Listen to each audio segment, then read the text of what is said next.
Forbidden time machine. They say the past cannot be revisited, but whispers from deep within the Vatican suggest otherwise. Hidden behind locked vaults and guarded secrets lies a device that should not exist, a machine capable of peering into history itself. This device has been called the Chronovisor, and according to leaked accounts, it was built in the 1950s by a secret team of scientists and priests.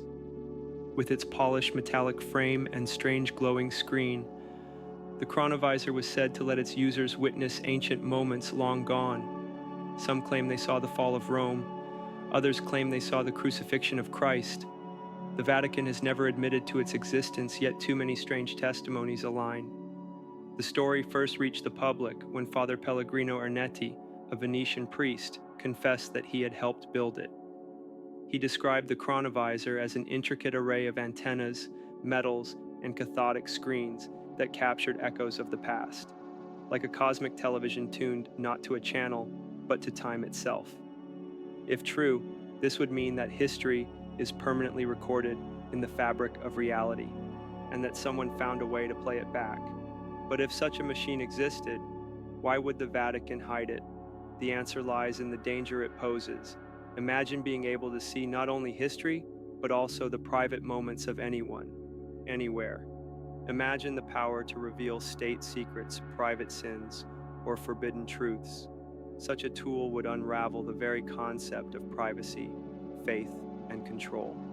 Whispers say the Vatican seized the Chronovisor, locked it away, and silenced those who spoke too loudly. Father Ernetti himself would later retract his claims under suspicious circumstances. Yet fragments of his story remain, like shadows on a wall, suggesting that maybe, just maybe, the machine was real. But sometimes, truth is scarier than fiction. Echoes of blood. The Chronovisor was not just a machine, it was a window into horrors too great for the human mind. Those who claimed to look into its screen spoke of unsettling visions. One priest said he saw gladiators tearing each other apart in the Colosseum, their screams echoing across centuries. Another swore he saw Joan of Arc burning at the stake, her cries frozen forever in the timeline of history.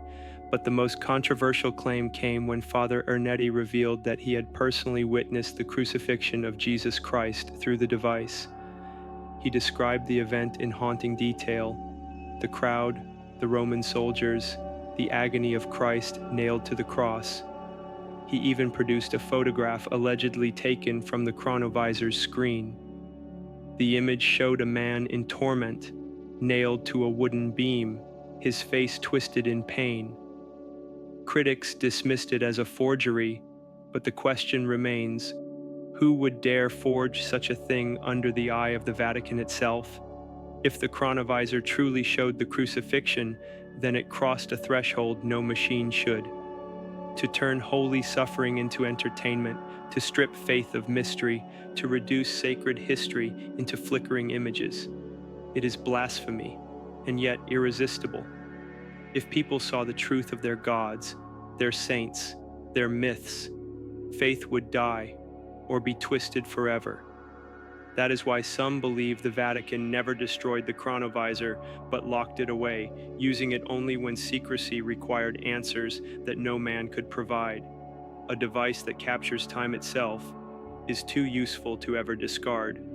But visions of the past may bleed into nightmares, for not all history is meant to be seen.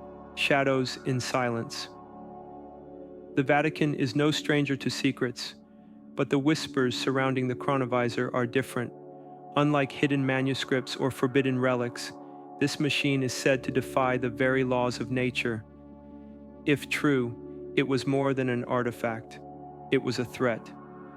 According to Father Ernetti, the Vatican quickly realized the danger of such a device. Imagine a priest who could spy on confessions not meant for mortal ears, or a government who could revisit war councils, treaties, and conspiracies. Power, history, and truth could all be manipulated with one flick of a switch. The potential for blackmail, manipulation, and destruction of trust was limitless. It wasn't just dangerous, it was apocalyptic. and so silence was enforced. Those who dared speak openly about the Chronovisor found themselves discredited, ridiculed, or mysteriously silenced. Father Ernetti himself, once bold enough to discuss his involvement, eventually recanted. But many suspect his retraction was not voluntary. His sudden change of tone, the guarded looks in his later years, and his unexplained fear of Vatican authorities suggest he was pressured into silence. There are even stories of scientists who worked on the project disappearing without explanation. Official records erased, families told they had died in accidents. Others were said to have suffered mental breakdowns after gazing too long into the machine's screen, their minds fractured by visions they were never meant to see. The Chronovisor became a ghost, an invention spoken of only in whispers, never written into the public record. Ernetti's supposed photograph of the crucifixion circulated briefly before vanishing, and those who asked questions found only locked doors and cold stares. But secrecy has a strange side effect. It does not bury the truth, it magnifies it. The more the Vatican denied, the more curious the world became. Researchers, journalists, and conspiracy theorists hunted for clues, piecing together fragments, testimonies, and forbidden documents. And the more they dug, the more one terrifying thought began to take root. What if the Vatican wasn't protecting the world from a lie, but from the unbearable truth? If the Chronovisor still exists, hidden deep within stone vaults beneath St. Peter's Basilica, then the past is not dead. It is alive, forever screaming in silence, waiting for someone to watch. Rise beyond time. To understand the terror of the Chronovisor, one must imagine how it supposedly worked. Father Ernetti described it not as magic, but as science beyond its age. The machine was said to capture the resonances of events, echoes imprinted on the universe itself, vibrations that never fully disappear. Every sound, every image, every cry of agony remains, invisible to the human eye, but forever etched into reality. The Chronovisor's antennae were designed to detect these faint vibrations, reconstructing them into sound and vision. On its eerie screen, forgotten moments flickered back to life, replaying the tragedies and triumphs of history. Some called it a divine gift, others a cursed invention. But either way, it blurred the line between past and present. Ernetti's team allegedly included some of the most brilliant minds of the century, even rumored to involve Nobel-winning scientists. Yet the details of its construction remain shrouded. What metals could withstand such energy? What frequencies could unravel the whispers of time? Ernetti himself hinted that quantum theory, music, and theology were all combined in its creation, a symphony of science and faith. But those who gazed into its screen spoke of unsettling side effects. The longer one stared, the less they felt anchored in the present. Some reported hearing voices in their heads, the echoes of the past bleeding into their thoughts. Others claimed that shadows began to move in the corners of the room, as if history itself was watching them back. Most disturbing of all were the stories that the Chronovisor didn't just replay the past, it occasionally showed glimpses of things yet to come. Ernetti hinted at this but refused to explain further.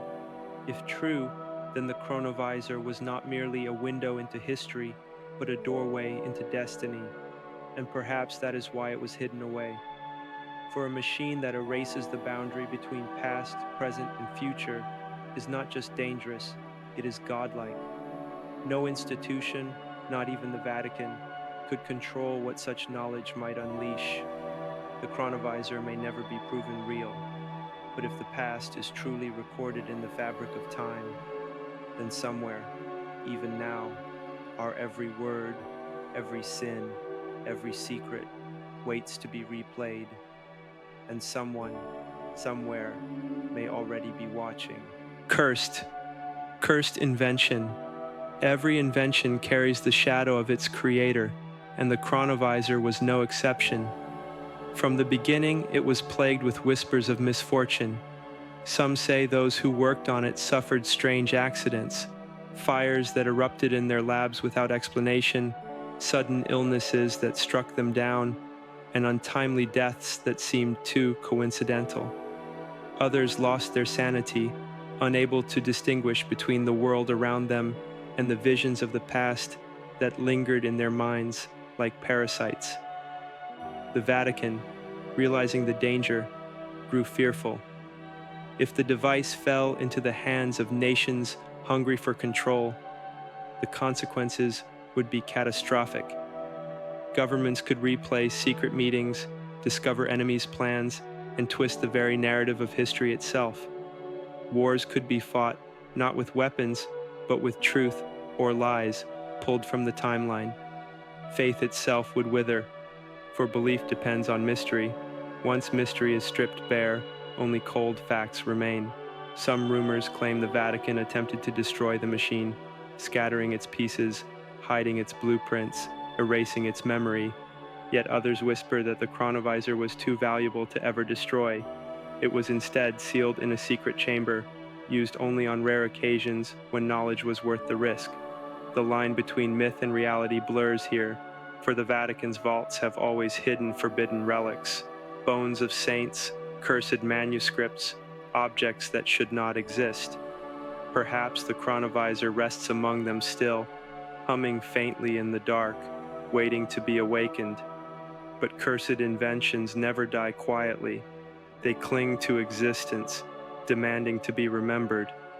The stories continue, fueled by fragments of testimony, leaked documents, and the unexplainable photograph of Christ's crucifixion that refuses to vanish from history.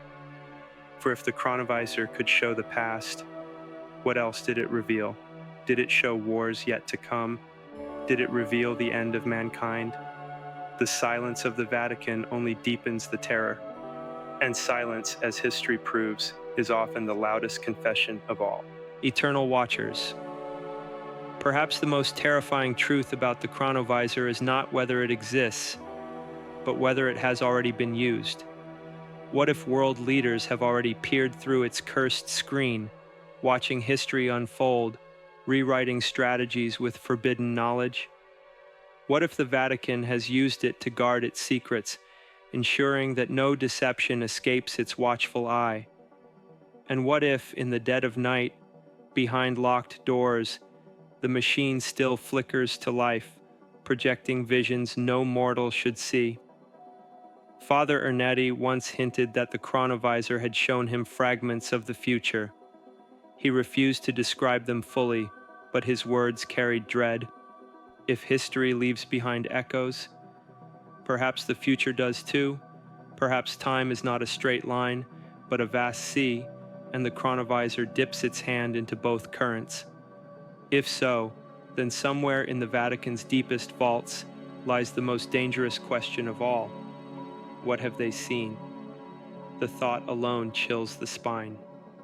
If they saw war, they could prepare. If they saw disaster, they could survive. But if they saw the end, an apocalypse written into the fabric of time, what could they do but wait in silence? The world outside may laugh at the Chronovisor, dismissing it as myth, forgery, or conspiracy.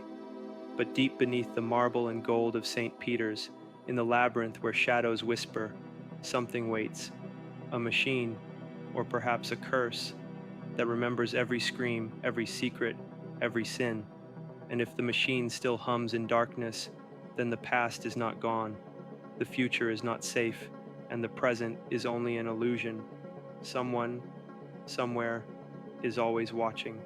And maybe one day, they will turn the machine back on, the screen will flicker, the voices of history will return, and when that day comes, you must ask yourself, do you really want to see?